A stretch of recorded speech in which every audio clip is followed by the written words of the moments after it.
It's time to take a look at what's happening around Wyoming for Wednesday, April 2nd. I'm Wendy Corr, bringing you headlines from the Cowboy State Daily newsroom, brought to you by the Cowboy State Daily Morning Show. From 6 to 10 a.m., Monday through Friday, we bring you news, weather, sports, and in-depth interviews with newsmakers from across Wyoming. And this week, we've got a fantastic guest host, Shireen Herrera, who keeps the conversation lively. Just click on the Cowboy State Daily homepage to join in. Well, drought has been spreading across southeastern and central Wyoming, and that has farmers looking at the sky a little more often than usual.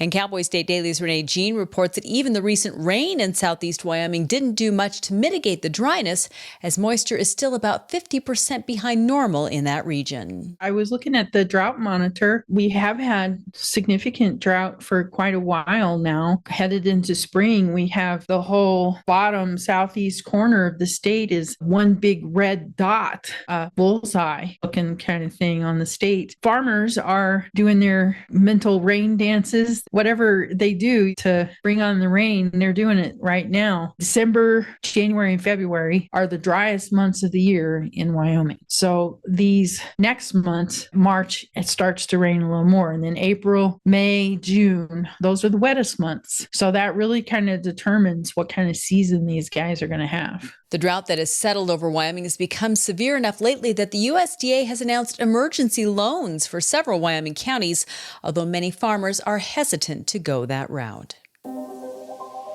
Well, now that a controversial Church of Jesus Christ of Latter-day Saints temple in Cody is a few months into construction, it appears that the quickly growing building has only hardened the resolve of people both supporting and opposing the construction.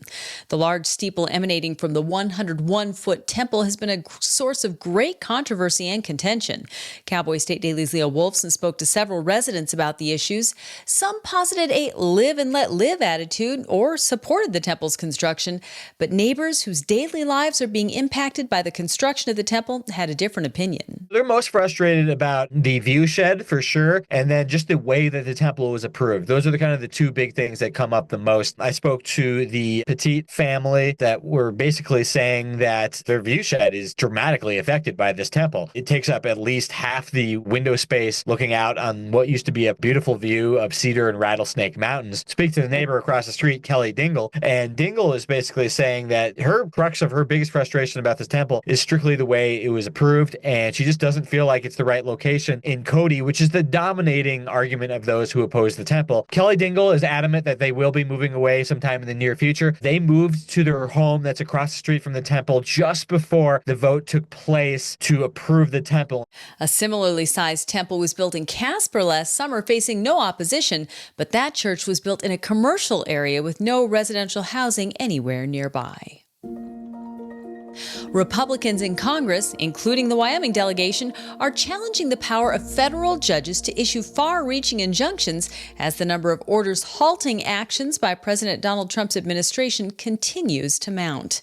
Cowboy State Daily's Sean Berry reports that legislation to rein in judges' power, including the No Rogue Rulings Act, or NORA, appears to be at the forefront of the party's efforts. Wendy, the Republicans in Congress are unhappy with U.S. federal court judges for halting so many of the Trump administration's priorities. Rep. Harriet Hageman of Wyoming is on the House Judiciary Committee. She and many Republicans in Congress think that judges are overstepping their proper roles by issuing injunctions that apply nationally. The problem is, if a judge issued a restraining order that only applied to plaintiffs in one area, their jurisdiction, everything would be fine. But the Republicans strongly object on many grounds to judges, a judge in Kansas, a judge in Florida, a judge in Illinois, a judge anywhere saying my injunction against this Trump rule applies everywhere in the country. So it's the nationwide injunctions that is at the heart of the matter here. And Rep. Hageman is a part of this. Under NORA, a U.S. District Court injunction would benefit only the plaintiff or plaintiffs in the particular lawsuit brought before the court. It could not apply to anyone else similarly aggrieved, including those outside a court's geographical jurisdiction. The bill allows rare exceptions such as certified class action cases.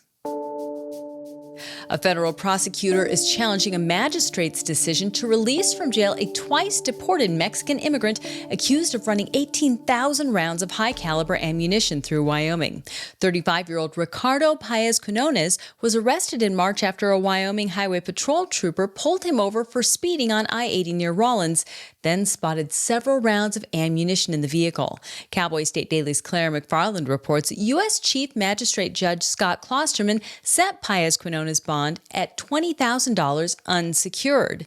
But an assistant U.S. attorney filed a motion last week urging the case judge to overturn the magistrate's permissive bond arrangement. He was let out on an unsecured bond, which means you don't have to put up the money up front. So pretty easy, walk out of jail, stay in your Colorado community, show up for court in May, a few other conditions. But the prosecutor was like, absolutely not. He has family in Mexico. This whole case smells like Mexican cartel. I consider him a flight risk. Let's get him back here. The judge to whom the prosecutor appealed has not yet ruled on the magistrate's decision. Paez-Quinones could face up to 15 years in prison and a $250,000 fine and or deportation if convicted. And now let's take a look at today's weather with Cowboy State Daily meteorologist Don Day. Well, the next 3 days across the Cowboy State are going to be blustery, chilly, and in some areas wet, and some areas a little white. Another piece of that Pacific storm is going to come through the area today, lingering into tonight and Thursday morning, bringing rain and snow, especially to the northern half of Wyoming. Scattered rain and snow showers elsewhere and some cold northwest winds. It's going to be a very chilly day on Friday. Most of the state only in the 30s. And Friday might bring a chance for a little bit of snow activity, especially in the central, the east, and the southeast, as the storm will kind of linger and hang on through early Saturday morning before a warming trend and some high pressure moves in on Sunday.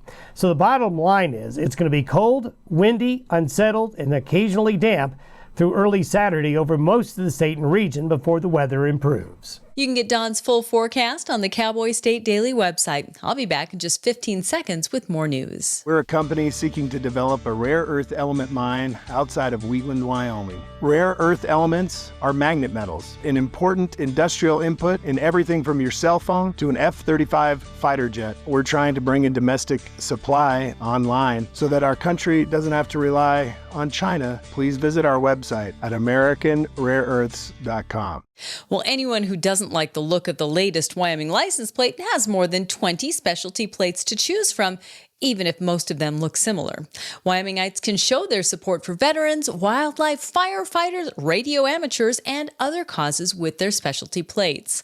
But Cowboy State Daily's Andrew Rossi reports that establishing a new specialty plate can be a lengthy process that isn't always successful, and there might be a limit on how many will ever be available in the state. Maryland has close to 1,000 specialty plates you can buy. Wyoming is at the bottom. I think in 2023, there were 36 different designs you could get of a select number of specialty plates. You can get a specialty plate for your branch of service in the U.S. military. There's one available for each of those. There's a wildlife conservation plate, which in 2020 raised $300,000 for wildlife conservation, building highway overpasses and underpasses in the state of Wyoming. There's a University of Wyoming plate, which is one of the most popular ones that benefits the Alumni Association at UW. WYDOT, as of November 2024, has sold over 20,000 specialty plates, but that's a small fraction of Wyoming's already small population, and they have a threshold that these specialty plates need to reach. They need to sell 1,000 plates in an 8-year period to justify their existence into the next plate issuance, so they're on a probation from the very beginning. Buying a specialty plate costs more than the standard $150,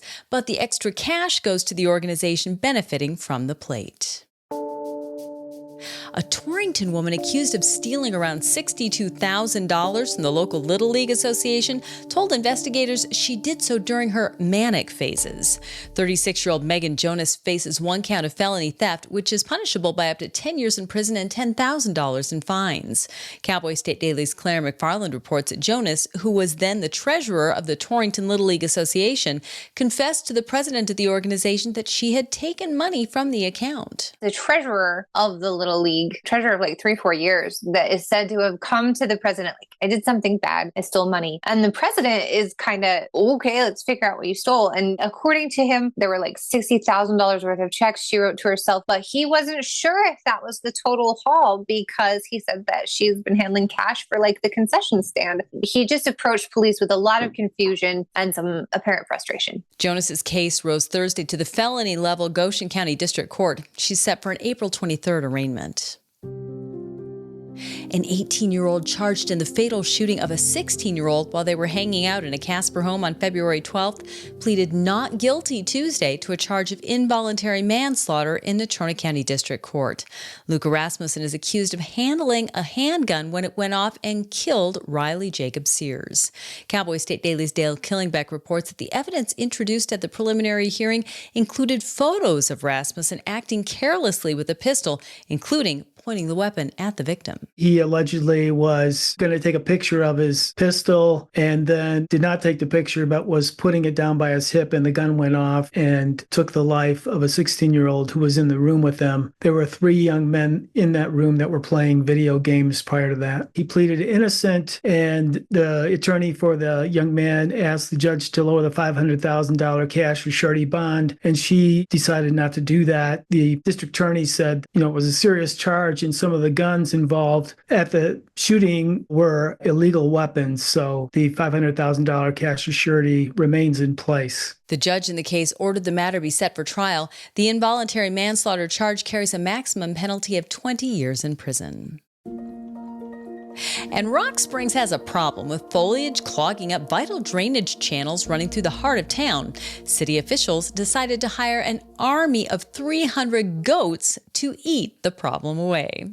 Lonnie Malmberg of the Wyoming-based Goat Green LLC company told Cowboy State Daily's Mark Hines that her outfit can deploy up to 1,200 goats to gobble virtually everything in their paths. Rock Springs, they had the same problem that a lot of towns and cities have. They have drainage channels going through town, creeks that run through town that are vital to keeping the water flowing through town so they don't have flooding. Okay, well, these things have become grossly overgrown with greasewood, sagebrush, dead grass, Russian olives, you name it. There's this company based in Wyoming that has goats, and I mean a lot of goats, like up to 1,200 goats at a time that they can deploy. So you just set these goats loose and they literally eat the problem away. They deployed a rather small contingent of the goat army, only 300 goats. They set them loose this weekend. Until this Friday, they're going to be eating their way down these drainage canals to free them up. So when runoff starts later this month, it will help mitigate that flooding risk for the city of Rock Springs. Malmberg said that the goats will happily scarf down just about every kind of plant, including poisonous weeds that would sicken other animals.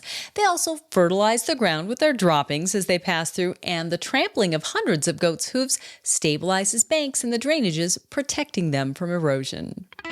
And that's today's news. Get your free digital subscription to Wyoming's only statewide newspaper by hitting the daily newsletter button on cowboystatedaily.com. And you can watch this newscast every day by clicking subscribe on our YouTube channel, or you can listen to us on your favorite podcast app. Thanks for tuning in. I'm Wendy Corr for Cowboy State Daily.